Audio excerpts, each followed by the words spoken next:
2. Muy buenas tardes, hermanos, hermanas que se encuentran en este momento escuchándonos. Aquí estamos ahora en vivo en nuestro canal de publicaciones Querigma, y el día de hoy estamos nuevamente en nuestras charlas literarias en compañía de el magister Abner Bartolo y nuestro hermano Jorge Hostos acompañándonos, y vamos a estar hablando sobre un libro muy interesante que es Profecías contra Edom. Así que queremos invitarlos a que si tienen preguntas las escriban para así nosotros poder a responderles en el momento apropiado. Y bueno, para comenzar, quisiera pedirle al hermano Jorge Hostos que nos dé un saludo a la audiencia y nos comente. Bueno, Jesús, muchísimas gracias nuevamente. Encantado y honrado de estar en esta transmisión junto a ti y al invitado que nos toca esta semana, ¿no? Que es el profesor Abner Bartolo. Y bueno, para mí un placer tanto estar con ustedes dos como con todas las personas que, bueno, ya nos están comenzando a ver. Así que, bueno, iniciemos esta charla literaria de hoy. Sí, el hermano Bartolo, él es graduado del CETECA en Guatemala con una maestría en teología. Su concentración es en Antiguo Testamento, así que si quieren hablar en lenguas, con él pueden hablar en hebreo. Es profesor de la Universidad Filadelfia en México, profesor también en la Universidad de Chiapas, y él es el director de la Academia Bíblica Pecher. Hermano Bartolo, ¿podría introducirse, contarnos algo sobre su persona y saludar a la audiencia, por favor? Muchas gracias, Jesús y Jorge. Gracias por invitarme a presentar o a charlar sobre la bendición que el Señor me permitió publicar con Querigma. Ahora bien, yo soy de Perú y llevo estudiando teología desde el año 2001. Comencé en un instituto bíblico por 3 años, luego otros 3 años en un seminario, me gradué de bachiller. En 2007 asumí cátedra oficial como profesor de teología en Cusco, en Perú, y luego otros 2 años, en total son 4 años, de enseñar en otro seminario antes de viajar a Guatemala para estudiar el posgrado en CETECA.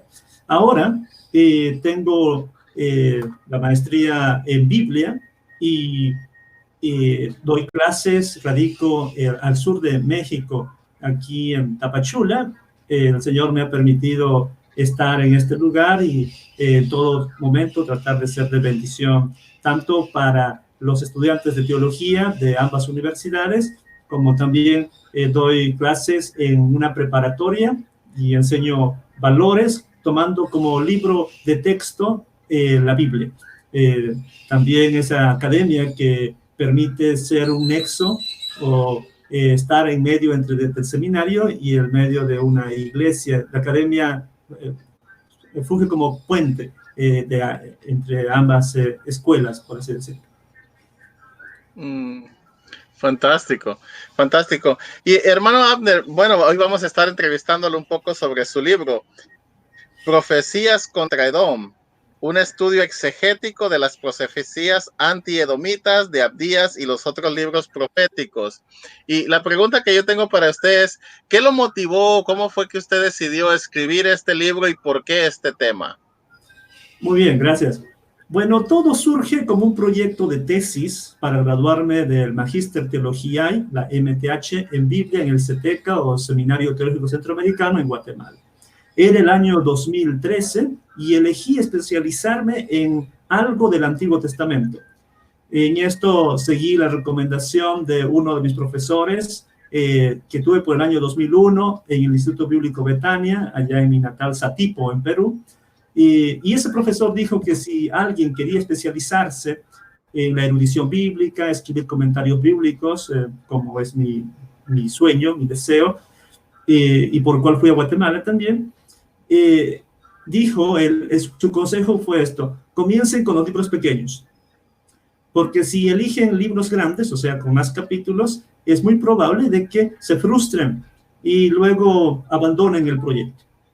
Al seguir este consejo, entonces dije, ¿cuál es el libro más pequeño del Antiguo Testamento? y efectivamente Abdías. El proyecto de tesis que planteé se titulaba Una interpretación literaria de Abdías. El asesor, el doctor Gary Williams, una eminencia en Antiguo Testamento, aprobó el proyecto y el señor me permitió en ese año, el 2013, viajar a Alemania para participar de un congreso de estudios del Antiguo Testamento y aprovechando ese viaje visité la biblioteca de la Universidad de Múnich y la biblioteca de la Universidad de Tübingen para recabar libros, todos los recursos necesarios para interpretar Abdías. Y eso fue de mucha ayuda. El 2015, cuando retomo el proyecto de la tesis, buscando un segundo asesor o un especialista en Antiguo Testamento y convenciendo al doctor Horacio Simeón Joffre, que por 25 años fue editor de la revista bíblica del Instituto Bíblico Pontificio de Roma, me dijo que ese tema de interpretación literaria de Abdías estaba muy trabajado. Entonces, él me sugirió analizar y comparar los oráculos o las profecías antiedomitas, las profecías contra la nación de Edom. Y así planteé ese proyecto, fue aprobado y por eso, de alguna manera, este libro, Profecías contra Edom, nace en ese ambiente académico y ante el vacío que representa, porque realmente no hay una investigación hasta el momento, salvo esta, ¿verdad? Salvo este texto, que nos hable de una comparación, un análisis de todas las profecías que se dan contra aquella nación. Wow. ¿Y qué nos puede decir sobre Edom? ¿Cómo surgió? ¿Cuál es el rol de este pueblo? Para poder entender un poquito mejor cuando estemos leyendo el libro de Abdías. Bueno, tendríamos que Edom es una nación vecina, o en el Antiguo Testamento es una nación vecina de Judá, de Israel. Y a lo largo de esa historia hay muchos roces políticos, como cualquier país, digamos.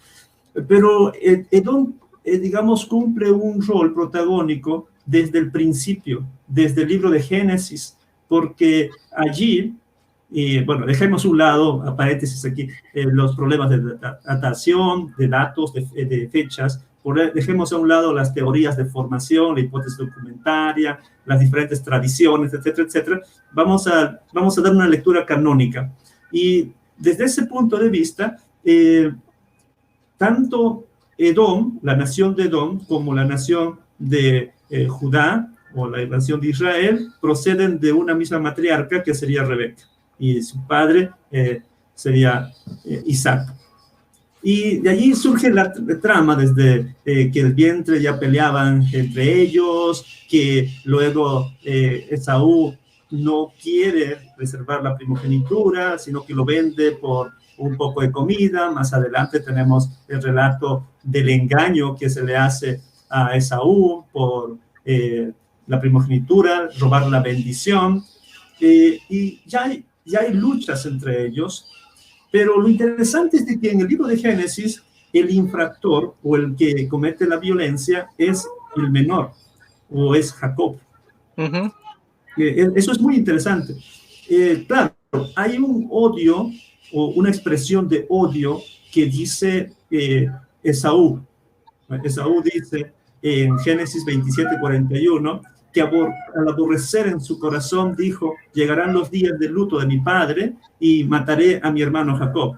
Eso fue lo que estuvo en su corazón en ese tiempo de dolor. Pero recuerden que pasaron 21 años, ¿no? 21 años de separación, y cuando regresa Jacob, temeroso de que su hermano lo mate, a él, a su familia, envía comisiones, embajadas con regalos, pero Esaú tiene una actitud de perdón y no quiere en sí matar, quiere reconciliarse, y juntos se entierran a su padre. Bueno, ahí es el Génesis, la historia de cómo nacen esas naciones según el relato bíblico.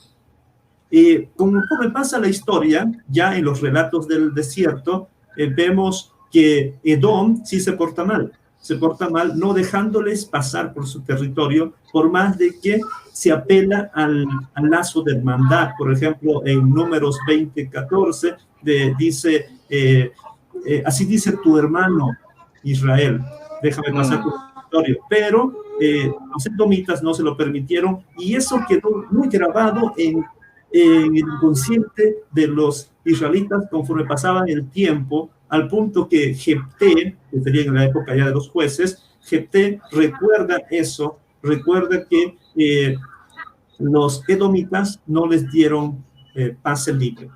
Ya hay un resentimiento entre ambas naciones. Pasa el tiempo, también David somete a los edomitas, luego los pone a servidumbre, en la época de Salomón igual. No va a ser hasta el reinado del rey Joram, que Edom se rebela y logra su independencia. Entonces hay un antagonismo entre ambas naciones, y ese antagonismo se ve expresado en las profecías contra Edom, que va a crecer cuando sucede el exilio. Y eso es la tesis de mi libro, de que hay que interpretar Abdías y quizá otros textos paralelos que menciono aquí a la luz de ese desastre, porque en el 586, cuando vienen los babilonios, Edom aprovecha esa invasión, roba en Jerusalén y se apodera del territorio judío, ¿no? De ahí el resentimiento, de ahí la molestia. Entonces, eso es Edom. Por supuesto, pasa la historia, Nabónido, un rey babilónico, los conquista, pasa otro tiempo, otros años, vienen los nabateos de la península arábica y los expulsan de alguna manera, y hay algunos sobrevivientes, un remanente ya en la época de Jesús con la familia de Herodes. Eso sería, a grosso modo, hablar de Edom. Y en la actualidad, ¿quién es Edom? Bueno, esta es una pregunta muy difícil de responder, porque tendríamos que verlo desde el punto simbólico, no desde el punto histórico ya, el punto incluso sanguíneo, descendencia, porque después de Herodes, quizá el último Herodes sería el Herodes Agripa, ¿no? El Agripa II, con el que Pablo habla, sería el último Herodes, y de allí no se sabe más de los descendientes edomitas, que en ese tiempo no eran llamados edomitas, eran los idumeos. De ahí no sabemos más, aunque por ahí las teorías de conspiración, no faltan también en esto, dicen de que son llegaron a ser posteriormente papas, se establecieron en Roma, y así que Edom es la Iglesia Católica con los papas. La otra asociación es de que se traten de los palestinos, los árabes que están allí, pero no se puede asegurar eso, que los palestinos actuales sean descendientes edomitas, porque han pasado 2000 años y ahí es una mezcolanza de sangres, y hay que recordar que los árabes llegaron, y no hay que decir, los árabes con los musulmanes, ellos eran edomitas, no, vienen de otro lugar y radican en Jerusalén, porque es una tercera ciudad más importante también en la religión islámica. Entonces yo no podría decir, Edom ahora es tal cosa, a no ser que se use el simbolismo que los propios judíos ya daban en la época de los esenios, para decir Edom es Roma, pero como enemigo, o sea, ya es una interpretación tipológica, y bajo eso se podría interpretar a cualquier enemigo, ¿no? Cualquier enemigo del pueblo de Dios sería Edom, pero yo no llego al punto de decir Israel actual, la nación de Israel debe usar el libro de Abdías y los oráculos antiedomitas para invadir y juzgar, implantar sus leyes, expropiar territorio palestino, leyendo las profecías contra edomitas. Wow, interesantísimo cómo se desapareció en cierta manera ese linaje, esa línea y nos quedamos con este sabor de boca de quiénes serán, ¿verdad? Y tenemos que limitarnos a una interpretación un poquito simbólica, como usted menciona. Interesantísimo. Y ya volviendo sobre el tema de Abdías, entonces, ¿cuál es el tema central de este libro al que usted le está dedicando bastante en su escrito? Sí, dedico el capítulo 2 y dedico muchísimas páginas porque mi corazón estaba en interpretación literaria de Abdías. No quería perder eso. Quizá tenga que en otro momento hacer ya un comentario propiamente del libro de Abdías, ya en un libro aparte, pero prefiero, bueno, ahorita estoy con esto y Abdías es muy especial porque tiene solamente 21 versículos. No, no por eso solamente, sino porque es un mensaje de juicio y de esperanza. Eso sería resumiendo: juicio contra Edom y esperanza a favor de Israel, pero reunificado. Eso se puede ver en el versículo 18, que parece profetizar en un futuro donde se reunificarán los reinos del norte y del sur. Entonces, este libro no es fácil de interpretar, ¿ya? Porque tenemos, por ejemplo, a San Jerónimo, que escribió 2 comentarios diferentes acerca de Abdías, y él dijo, cuanto más breve, más difícil, ¿ya? Y este pequeño libro es difícil, no solamente por el idioma, sino todo lo que representa.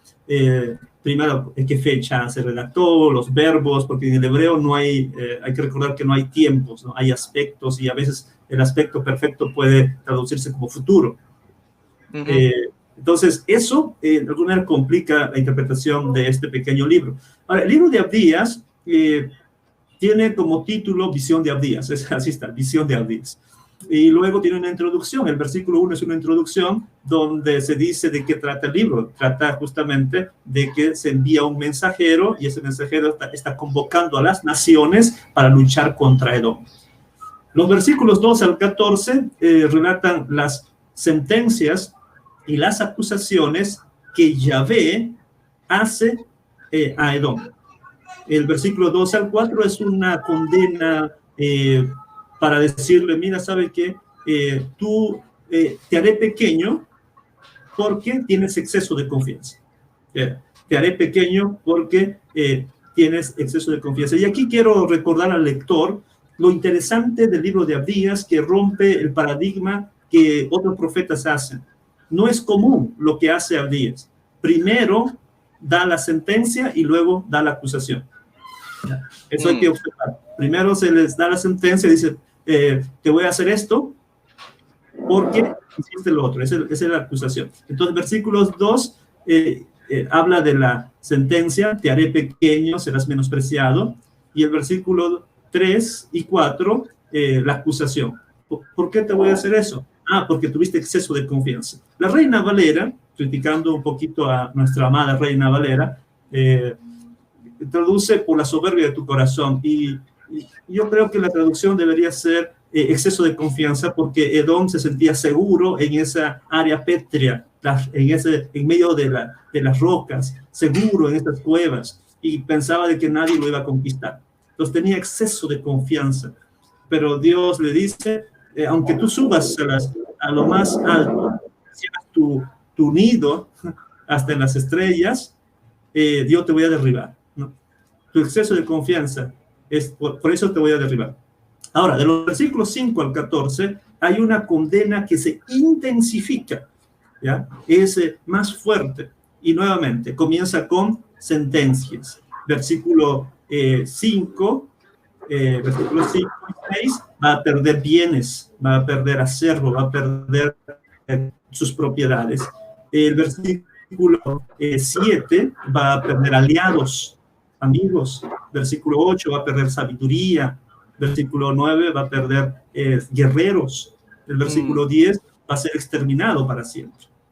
El versículo 10 es también algo muy interesante porque actúa como un engranaje.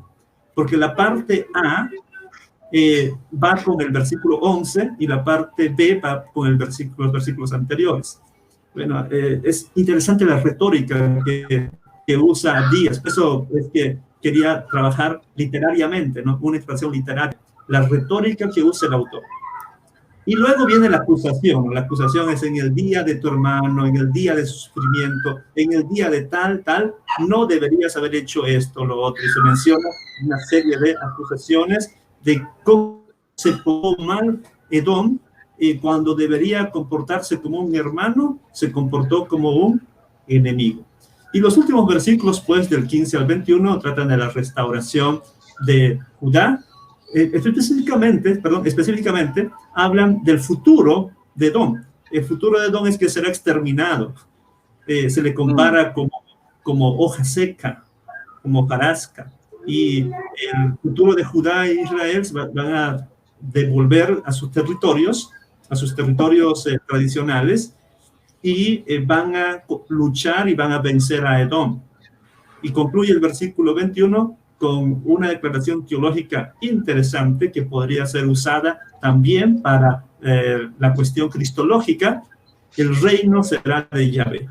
Al final, olvídense de reinados humanos, sino Dios mismo va a ser el rey sobre esa tierra restaurada. Eso es el mensaje del libro de Abdías, un mensaje de esperanza para un pueblo que ha perdido todo. Si el contexto es la invasión de los babilonios y la destrucción de Jerusalén y del templo, tienen que imaginarse un corazón devastado, un pueblo que está sufriendo, están siendo llevados al cautiverio. Los que quedaron solamente ven las ruinas. Hay una devastación tan grande, y el profeta dice: y tú, Edom, que eres nuestro hermano, te comportaste mal. Y ahí va la justicia retributiva, lo que dice el versículo 15. Tal como tú hiciste, se te hará. ¿No? Porque cercano está el día de Yahvé contra todas las naciones. Porque Dios es un Dios de justicia. Y eso es el mensaje, digamos, central. El Dios que juzga y defiende a los oprimidos, a los que están sufriendo violencia. Wow, interesantísimo. ¿Algún comentario, Jorge?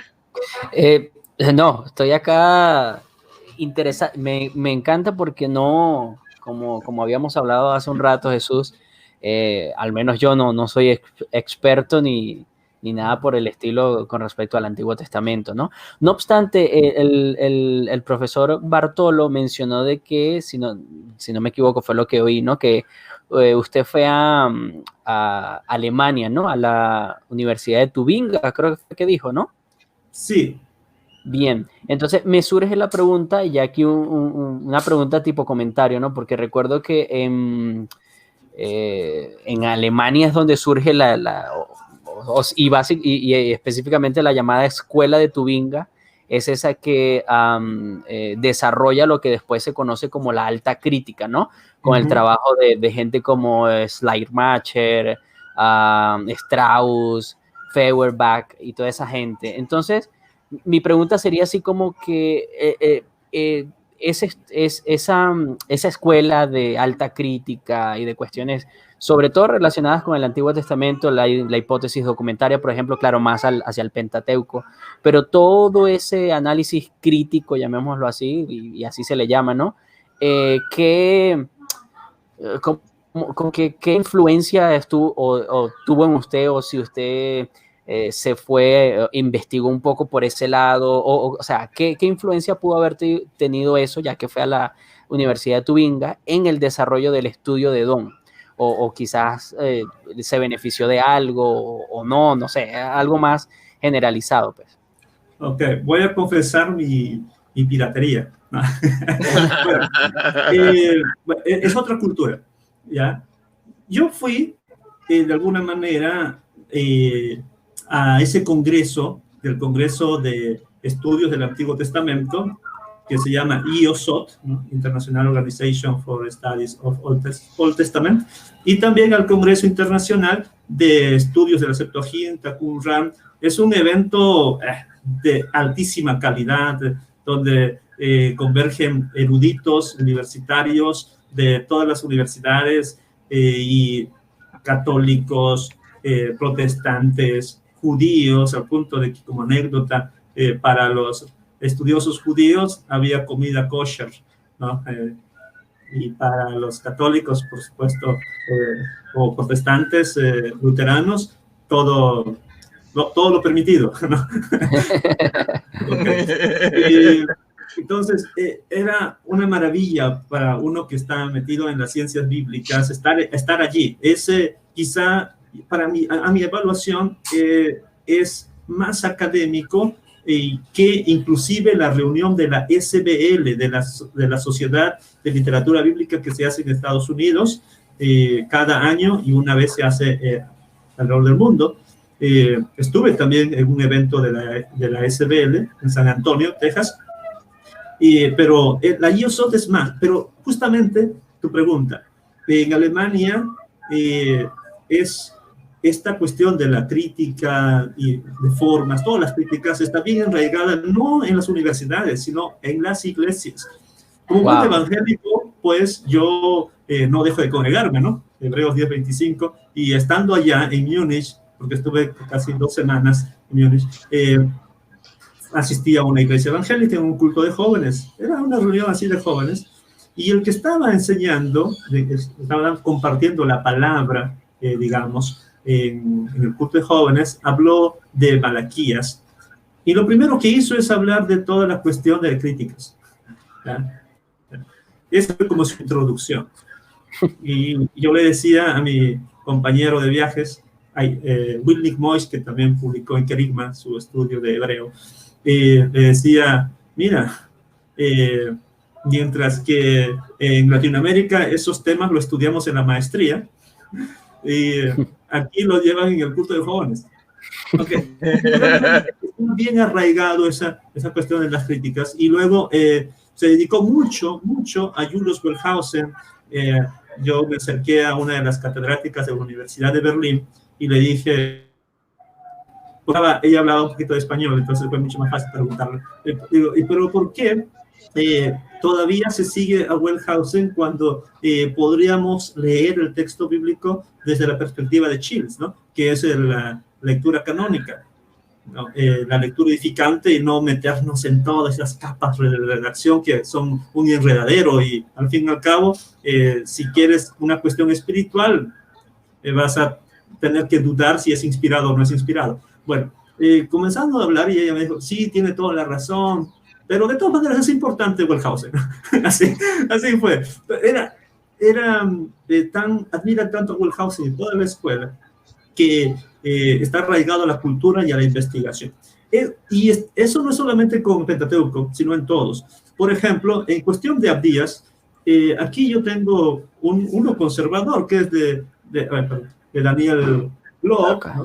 de Wheaton College, es conservador la perspectiva, pero hay otros como Ehud Pensby, que es un judío, enseña en la Universidad de Alberta. Él siguen esa tendencia de Israel Finkelstein, ¿no? De esa redacción tardía, y para ellos, Abdías tendría que estar redactado en la época de los persas. O sea, críticamente, no, ni siquiera en el siglo VIII, como muchos creen, ¿no? Ni siquiera en el siglo VI, como yo sostengo. No, van al siglo IV. ¿Ya? Y eso es, de alguna manera, la tendencia. La mayoría dice, no, Abdías es época persa. Yo digo, Abdías es época babilónica. En Alemania, en Múnich y en Tubinga solamente estuve 3 días, y de alguna manera no participé en una clase porque llegué en vacaciones, ¿no? Ya, llegué en vacaciones, y confieso que mi piratería, pero no en el sentido de fomentarla. Allá en Alemania, las universidades están equipadas de todos los libros, ¿ya? Que puedan ellos adquirir, todos los libros. La biblioteca de teología y filosofía de la Universidad de Múnich, la Universidad Maximilians, era, si no me equivoco, 4 o 5 pisos. teniendo que subir con ascensor. ¿Ya? En el último piso está una máquina de escáner. Y tú puedes escanear todo lo que quisieras y lo grababas en USB. Gratuito.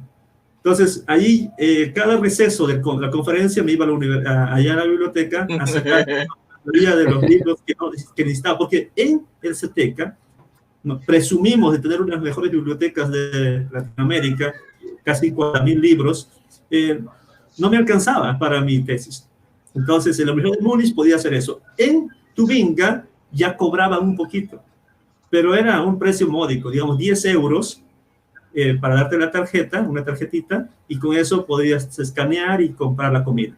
Y no había límite, solamente era como para la tarjetita. Y ahí estaba la máquina escaneadora y con tu USB escaneabas libros. Entonces de allí yo traje, digamos, tipo fotografías en PDF, muchísimos libros. Y influenció en mi interpretación.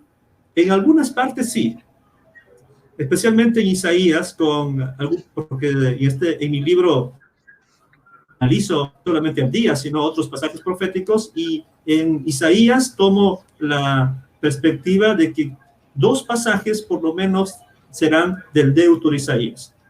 Deutero Isaías, más o menos de la época del exilio. Con eso me alejo un poco de la ortodoxia, digamos, de la cuestión evangélica tradicional, de que Isaías es todo del Isaías histórico. Entonces, pienso de que algunas perícopas son de siglos posteriores, hechos por otros discípulos, vamos a decir discípulos, aunque no son discípulos directos. No quisiera hablar tampoco de escuelas, porque sería muy raro hablar de escuelas, aunque entre los eruditos de Antiguo Testamento y del Nuevo Testamento, especialmente la escuela joanina, hablan de escuelas. Claro. Wow. Buenísimo, buenísimo. Sí.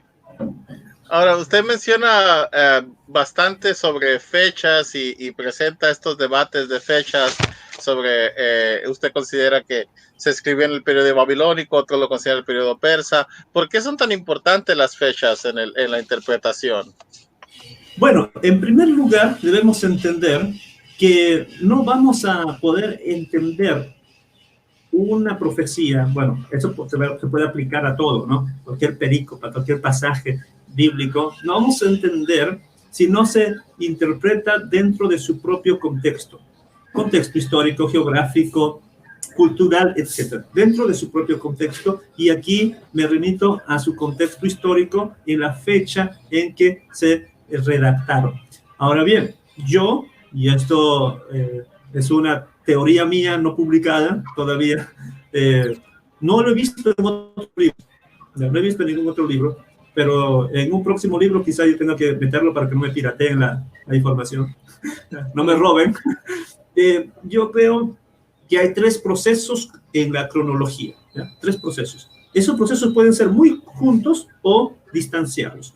El primer proceso que debemos analizar cuando se estudia la cronología es cuándo sucedieron los eventos o cuándo se dijo esto, ¿ya? Una profecía, etc. O cuándo se compuso este salmo, el momento de la inspiración, digamos, del poeta.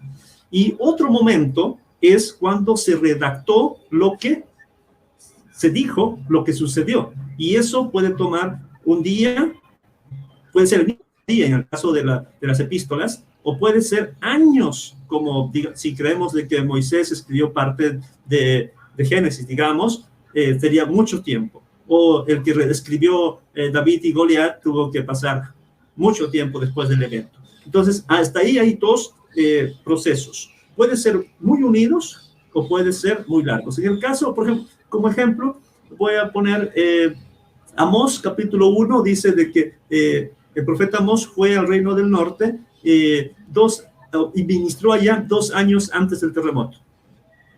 Y eso ya es un dato. La pregunta es, ¿cuándo se redactó las profecías de Amós? Tendría que ser mínimo después del terremoto. Ya hay un margen de 2 años. Claro. Ok. Entonces, de esos 2 puntos me gustaría que se consideraran. Y luego hay un tercero que es cuándo se acepta cuando se acepta lo que se escribió de lo que se dijo, ¿ok? Cuando se acepta como libro autoritativo. Estoy pensando ahorita en las profecías de Jeremías, por ejemplo, cuando él hablaba, no le hacían caso. No le hacían caso, la gente se burlaba de él. Ahora, cuando se redactó de lo que él hablaba fue tiempo después, ¿no?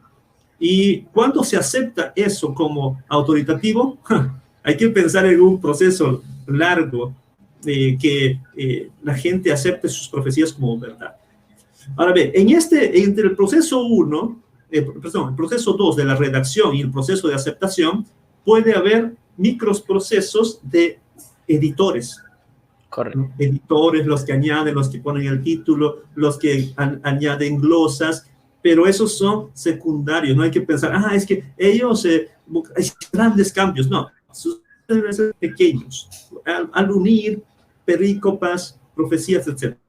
Entonces, es muy importante. Y me imagino, y disculpa la interrupción, profesor Bartolo, que esos cambios también son más estilísticos, o sea, más de estilización literaria, refiriéndome a estilización literaria de esa tradición que se mantuvo posiblemente escrito o oral, pues.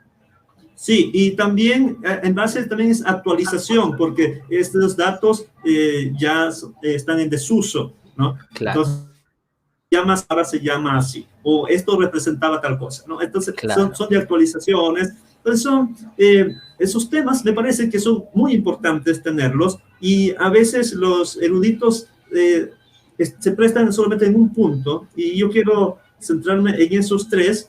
Pero para entender una profecía, debo buscar el evento primero. ¿Cuándo sucedió ese evento? En este caso de Abdías y las otras profecías, ¿cuándo declaró el profeta? Ahora, que eso haya pasado 50 años, 20 años después de su redacción, eso ya es otra cosa. Eso es más difícil de investigar. Y mucho más difícil cuando se aceptó como autoritativo. Seríamos, cuando se cierra el canon, pero ¿no? ¿Cuándo se cierra el canon? Claro. Y esa es otra discusión. Entonces, yo me remito a la fecha de los eventos. Y si quiero entender una profecía, entonces debo, de alguna manera, estudiar su contexto, definir bien de qué año es, entonces ya asocio información, ¿no? Información extra. Y eso me da mayor luz. En el caso de Abdías, por ejemplo, tuve que discutir bastante con las propuestas, porque hay algunos que dicen, por ejemplo, en Latinoamérica se respeta, se admira mucho a MacArthur, aunque algunos de otros lo rechazan, ¿no? MacArthur. Okay. MacArthur, porque es muy seguido en Latinoamérica, dice que Abdías es del más o menos 800. Okay. Otros libros van a decir por la época del exilio, y otros libros como Ehud Ben-Zvi y otros van a decir la época persa. Entonces está dividido. Hay otros eruditos, y menciono aquí, aquí en la página, bueno, luego lo leen, en la página de los datos, de la fecha, en la página 42, 43, no creo que lo vean tan nítido, pero menciono las diferentes propuestas, que algunos inclusive dijeron que son 8 etapas redaccionales, en diferentes épocas. Mira, 21 versículos y que tenga 8 etapas redaccionales. Eso es insólito, pero lleva justamente a personas a decir que no... bueno, que no hay unidad, ¿no? Unidad en el texto bíblico, y si no hay unidad, ¿cómo vamos a tener una lectura completa? Yo creo que hay que leer desde una cohesión, una unidad desde la lectura final. Pero de todas maneras hay que pensar en el contexto histórico, ¿no? Para mí, Abdías es de la época del exilio, entre el 586, que es la caída, y el 551, que es cuando Nabónido conquista Edom. ¿Ya? Hay vestigios arqueológicos de la presencia de babilonios en Edom, y dejaron allí su recuerdo, ¿ya? Allí en Sela, También se llama Las Crónicas de Nabónido, unas tablillas donde se menciona que conquistaron a Edom. Entonces, ¿cuándo es a la fecha de Abdías? Entre el 586 y 551. En ese proceso se dan en esa época, perdón, se dan las profecías de Abdías. Bueno, ahora sobre las profecías de Abdías, hay algunas que ya tuvieron su cumplimiento, otras que faltan en cumplirse. ¿Cuál es la situación con esta profecía? La mayoría tuvo su cumplimiento, y su cumplimiento fue justamente en 551, cuando atacaron los babilonios. Y es interesante porque tengo un artículo que va a salir publicado en la revista teológica de la Universidad Unión, allá de Perú, que hablo sobre deslealtad por deslealtad.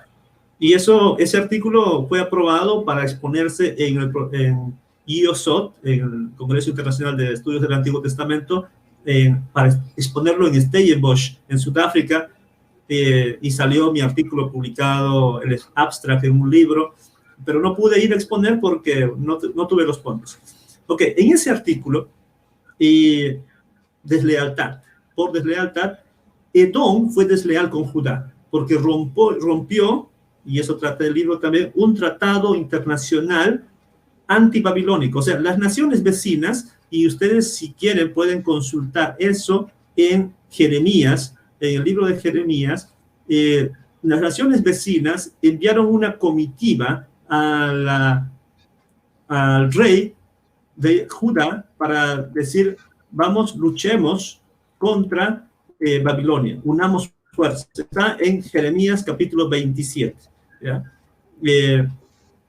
Vinieron los reyes, emisarios de Moab, de Edom, de Tiro, de Amón, de Sidón, al rey Sedequías, decirlo, unámonos.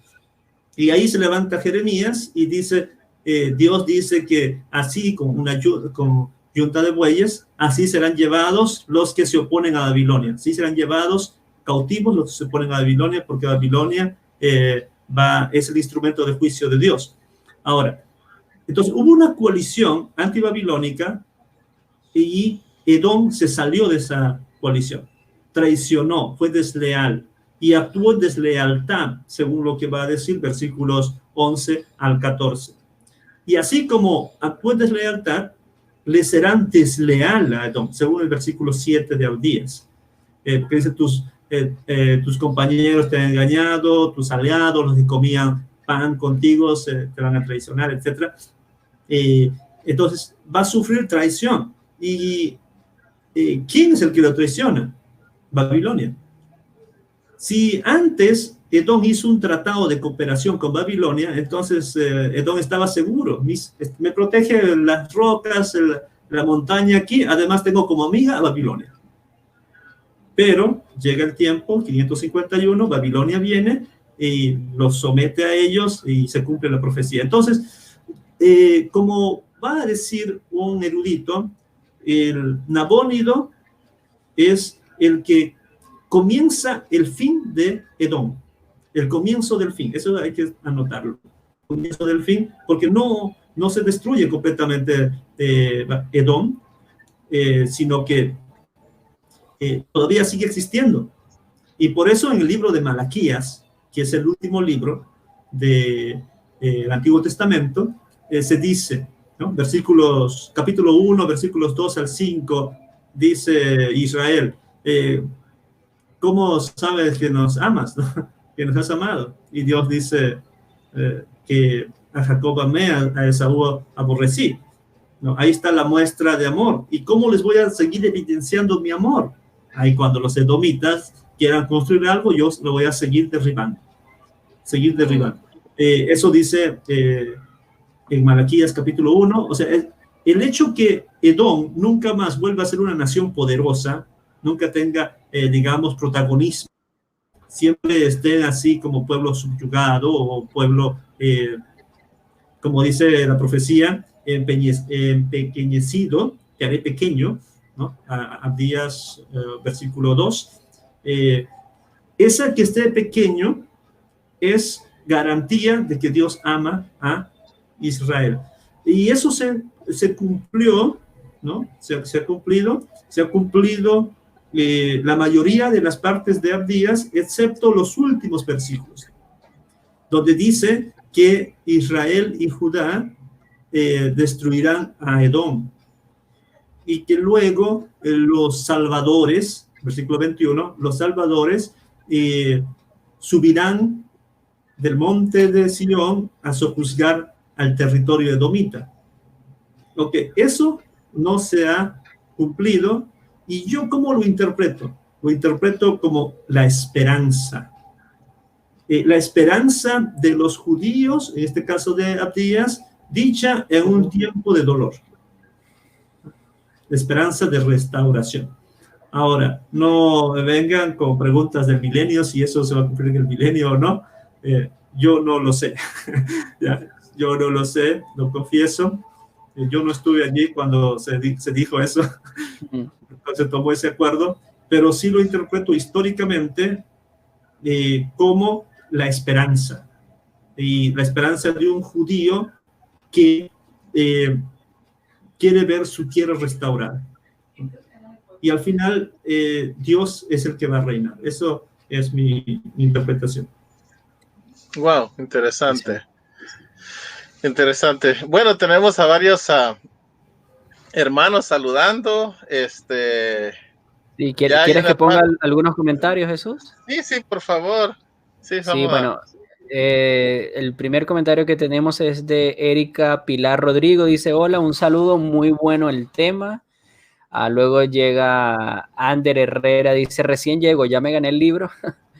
La gente siempre con sus libros, ¿no? De su regalo de libros. Benjamín Marx dice, buenas noches. Sí, como alemán tengo que admitir que es así en Alemania. Me imagino eso fue cuando el profesor Abner estaba hablando de pues, que en Alemania esas cuestiones de alta crítica y cuestiones de crítica no están únicamente asociadas con la academia en las escuelas, sino que ya desde las iglesias tú ves ese ambiente, ¿no? Angélica de Morales nos saluda desde Guatemala. Maicon Ramírez dice, en relación con el tema de Don, el holandés Verdi Kou, escribió una excelente obra altamente académica publicada por Sheffield Academic Press. Estoy interesado en adquirir el libro de Bartolo. Lo tendré que adquirir pronto para tener una referencia más sobre el libro de Abdías y Edom. Gracias. Saludos. Bueno, sería bueno que luego en los comentarios el profesor nos hable si conoce ese libro de Verdi Kou. Es un libro, perdón, es un, después lo comento. Bueno. Ok. Ever García nos dice, ¿está en Kindle el libro? Jesús, ¿está en Kindle ese libro? No, ese libro va a estar disponible en Querigma Digital en un par de meses, pero por pronto no está disponible en su versión digital. Genial. Y por último, Carlos Alec dice un abrazo, profesor Abner, y a mi querido hermano Jorge Osto. Bueno, un saludo, Carlos, también para ti. Fantástico. Bueno, si el profesor nos quiere, ahora sí, puede comentarnos del libro, ¿no? Que menciona Maicon. Sí, el libro, sí lo conozco, es Israel, Edom, Israel, ¿no? Ese es el libro, Hermanos y Antagonistas. ¿O cuál es el libro que mencionó? No, dijo que, lo voy a buscar. Él dijo que fue publicado por Sheffield. Sí. Es un libro verde. Dice el rol de Edom en la profecía bíblica y la historia. Edom, Israel, hermanos y antagonistas. Ese es el libro, ¿verdad? ¿Qué dice? No menciona el título, solamente menciona el autor. Ajá. Sí, no menciona, por acá lo estoy viendo. Se llama así, Edom, el hermano de Israel y antagonista, publicado por Sheffield, en un Journal for the Study of the New Testament Supplement. Sí, en 1994. Lo he usado varias veces, es un buen texto, y él hace, para mí, quizá uno de los primeros intentos hacer relación de oráculos antiedomitas, ¿ya? Porque no solamente trata de Abdías, sino en su capítulo 3 habla de Ezequiel, en su capítulo 4 compara entre Abdías y Jeremías, hace una comparación. El capítulo 5 compara Abdías con Joel y Amós. O sea, es un excelente libro, esa sí lo he consultado, es un libro, yo diría, clásico, un buen libro, y tomo algunas cosas justamente de ese autor. Fantástico. Sí, y ya estamos casi por terminar, pero quedan un par de dudas. Y una de las dudas es usted interactúa con varias profecías sobre Edom en otros libros, como usted mencionó en un pasado. ¿Cuál es la diferencia y la relación en realidad entre el libro de Abdías y el libro de Isaías en cuestiones a estas profecías que usted menciona? Bueno, hay que recordar que este proyecto de tesis, ¿no?, nació como proyecto de tesis, y tenía que yo analizar y comparar. Entonces, lo primero que hace uno es buscar en la concordancia.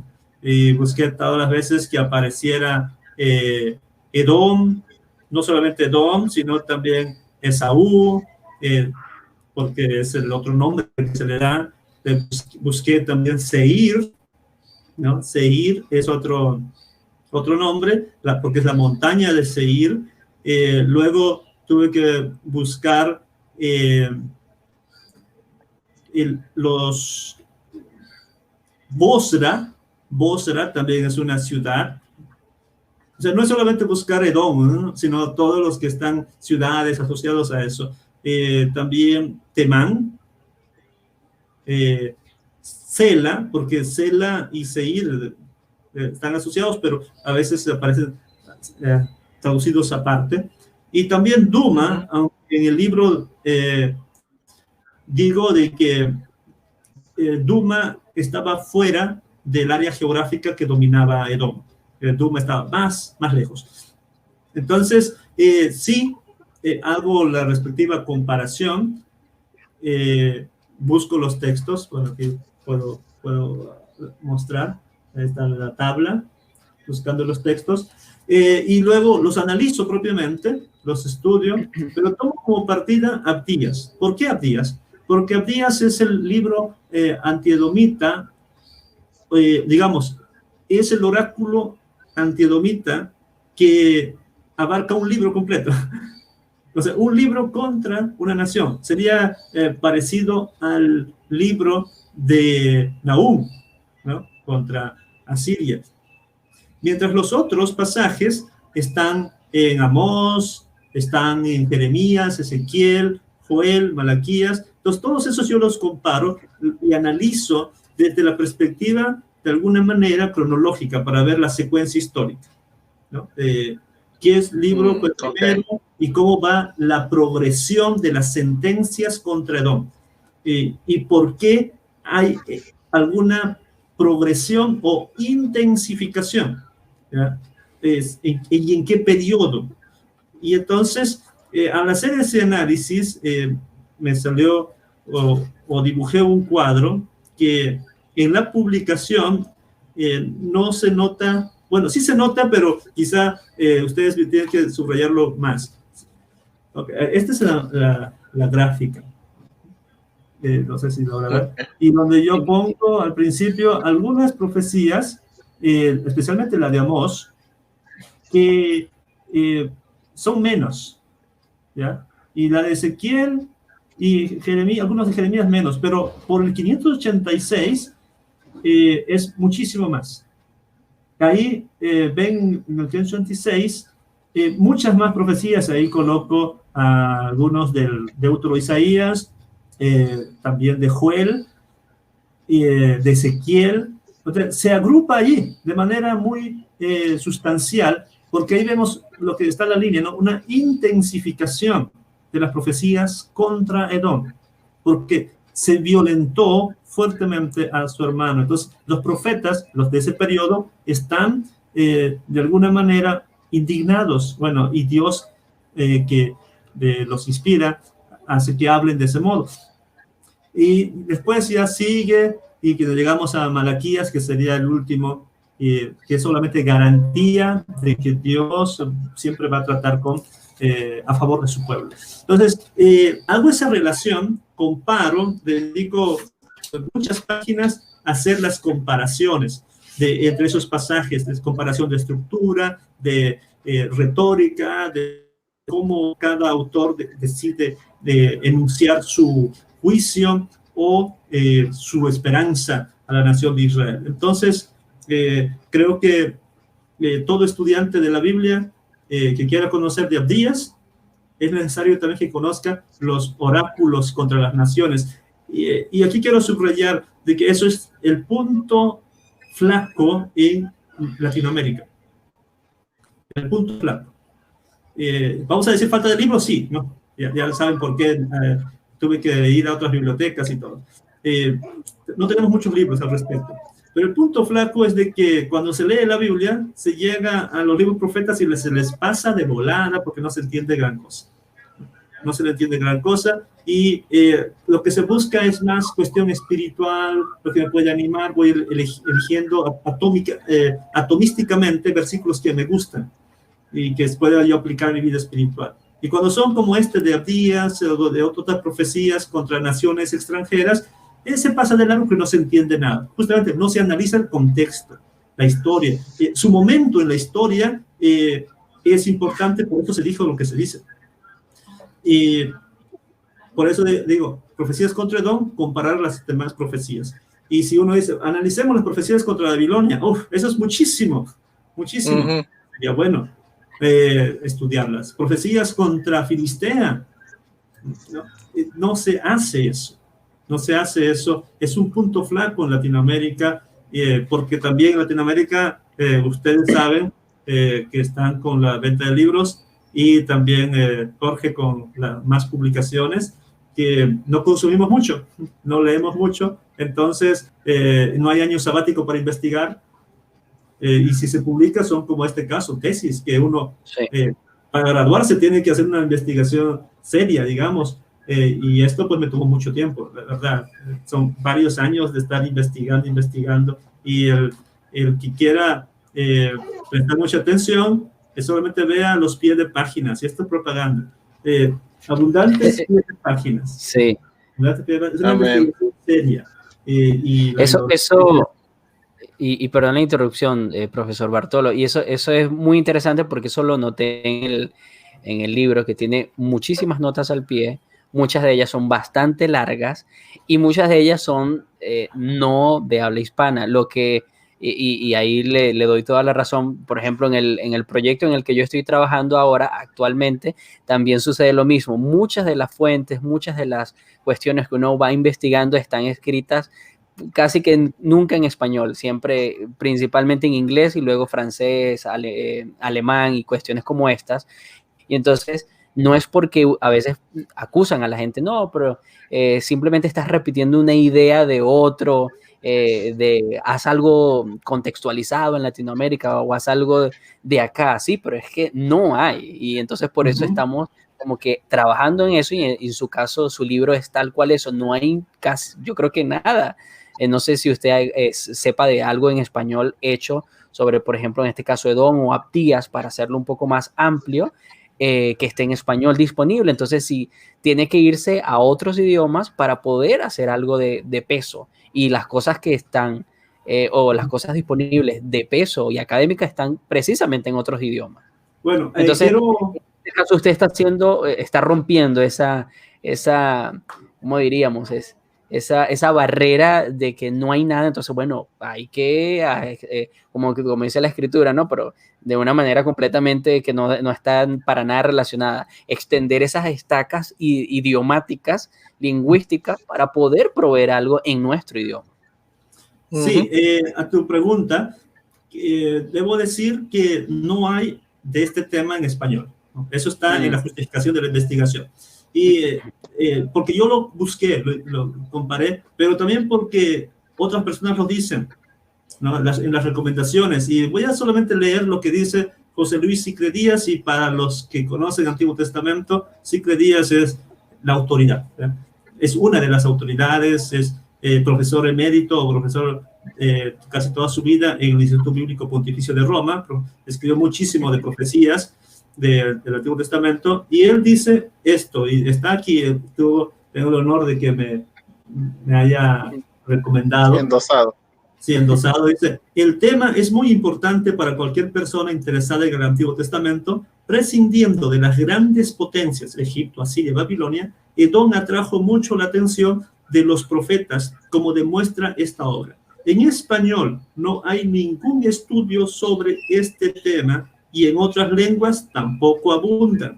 En inglés son más abundantes y recientes, pero esto no resta importancia al trabajo de Bartolo ni a su necesidad. Bartolo trata el tema con gran seriedad, teniendo en cuenta los diversos problemas y la bibliografía existente. En resumen, mi opinión es totalmente favorable a la publicación. Excelente. Excelente. Bueno, hermano Bartolo, tengo bueno, ya usted nos ha dicho muchas cosas, pero hablando ya en términos prácticos, ¿cuál sería la relevancia práctica de este libro para hoy? Bueno, eso es el punto flaco de los académicos y exégetas, ¿verdad? De los investigadores. Eso siempre me han criticado, la verdad. Me han dicho, tú haces exégesis arqueológica, ¿no? Eso es lo que me acuñó el doctor David Suazo, profesor del CETECA, y otros dicen de que nosotros nos perdemos en el pasado y nunca volvemos al presente, o no pensamos en el presente. Bueno, hay algunos eruditos que sí lo hacen, y viendo que este trabajo es exegético y a algunos les está costando leer, algunos dicen, pues ya voy a la mitad, dicen, le está costando, porque es un libro con tinte académico, pero también es un libro instructivo, didáctico. Pero quiero leer lo que dice las últimas 3 líneas del doctor Gary Williams en su recomendación. Dice, algunos preferirán comenzar, o sea, este libro, comenzar con, perdón, antes. A ver. Dice, analiza similitudes y diferencias entre ellos en las profecías, en los libros, diferentes libros proféticos, entre ellos en cuanto a sus mensajes, estructuras, acusaciones y sentencias contra Edom, y concluye el estudio delineando 4 implicaciones ministeriales del estudio para la América Latina de hoy. Algunos preferirán, y ahí va la confesión, algunos preferirán comenzar con estas implicaciones y luego, motivado por ellas, entrarle al rico banquete exegético y teológico ofrecido desde el primer capítulo. O sea, el doctor Gary Williams es consciente que para muchos lectores de América Latina esto les va a resultar muy quizá pesado. Mejor vayan, dice, primero a la conclusión, a las aplicaciones, y motivado por ellos ya puedes ir a leer el capítulo. Ahora, en ello quiero mencionar 4 cuestiones quizá importantes para nuestro contexto actual, que serían como las aplicaciones.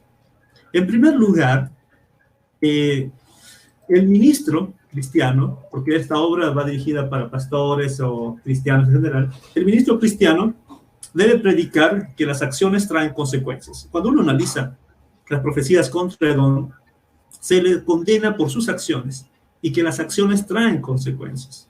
Ya sabemos eso en Abdías 15, que dice, tal como tú hiciste se te harán, o en Gálatas, todo que tú sembrares también segarás. Bueno, las acciones traen consecuencias y hay que predicarles. En segundo lugar, el ministro cristiano puede utilizar los oráculos antiedomitas en situaciones difíciles de su grey, para animarlos, porque Abdías fue escrito para eso, para animar al pueblo en medio del dolor, para darles esperanza de que no todo está destruido, va a haber restauración. Y así se puede usar estos pasajes para hablar en épocas de sufrimiento, ¿no? para animarlos. También en el cristianismo latinoamericano, y aquí una crítica quizá solapada, ¿no? Especialmente en iglesias alineadas al dispensacionalismo y que son pro-Israel, no deben usar los oráculos antiedomitas o las profecías antiedomitas para validar el uso del poder militar israelí para expropiar y violentar contra los palestinos, asumiendo que son descendientes edomitas. Y en cuarto lugar, el ministro cristiano, al predicar los oráculos antiedomitas y las promesas de restauración de Israel, debe, al hacerlo desde una lectura cristiana, debe puntualizar que hay algo mejor que las expectativas judías de épocas exílicas. Hay algo mejor.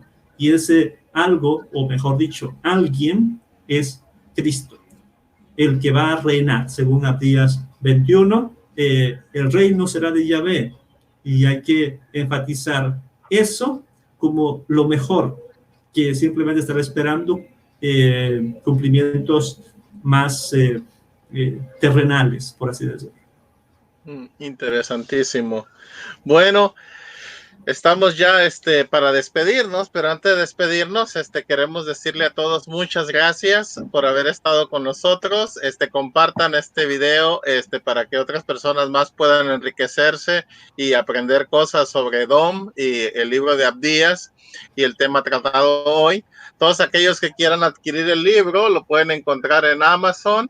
En México, el hermano Abner Bartolo también tiene disponibles algunas copias con su persona. Pueden contactarlo directamente. Y también pueden contactarnos directamente a nuestra página en Publicaciones Querigma para más información. Hermano Abner, muchas gracias por compartir con nosotros todo este tiempo. Hermano Jorge, igual, muchas gracias por todo. No sé si hermano Abner quiera dar algunas palabras para despedirse. Bueno, yo creo que en Latinoamérica hay potencial, ¿ya? Hay potencial y motivado por ese viaje que hicimos Will Moyes, ¿no? El autor del libro Estructura Verbal Piel, ¿no? Motivado por ese viaje que hicimos a Alemania, retornamos a Guatemala, al CETECA, y fundamos la Sociedad Latinoamericana para la Exégesis, la Sociedad Latinoamericana para las Ciencias Bíblicas. Y tuvimos nuestras reuniones, hicimos actividades.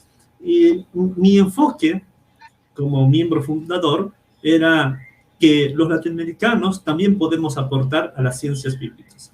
Y no debemos quedarnos rezagados, por más que tengamos limitaciones. Sí, las limitaciones las tenemos, falta de bibliografía, falta de recursos, falta de tiempo, y la falta de tiempo no es porque no lo tengamos, sino porque lo invertimos en otras cosas que son necesarias para nuestro sustento, pero nos esforzamos, ¿no? Nos esforzamos. Entonces yo quisiera pedirles, por un lado, que los estudiantes de los seminarios, de las universidades, profundicen, se animen a seguir investigando, a ser serios en su trabajo académico y esperar algún día aportar a nuestra amada iglesia de habla hispana. Y lo otro es, pues, orar por todos los que de alguna manera están involucrados en la investigación y en la edición y distribución de materiales didácticos o materiales educativos de índole exegético, teológico, orar por nosotros a fin de que nuestro trabajo sea de bendición, sea de ayuda, y que recibamos la iluminación. Como buenos evangélicos traemos la iluminación del Espíritu Santo, ¿verdad? Entonces, que nos ilumine para entender su palabra y de ese modo ser de bendición a las personas.